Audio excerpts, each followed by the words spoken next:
Самовар, самогрей, самокипец.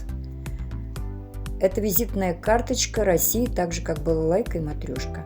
Традиционно родиной самовара считают город Тула, но это не так. Первый самовар был изготовлен на Урале в Свердловской области в 1730 году.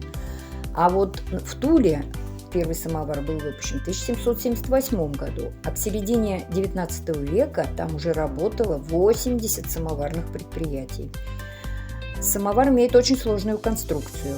При изготовлении самовара участвуют 7 рабочих различных специальностей. Изготавливают их обычно из латуни, меди, тампака, реже серебра. Самовары имеют очень много форм. Вот на тульских заводах выпускали до 100 различных форм самоваров. У самовара я и моя Маша, а на дворе совсем уже темно. Как в самоваре, но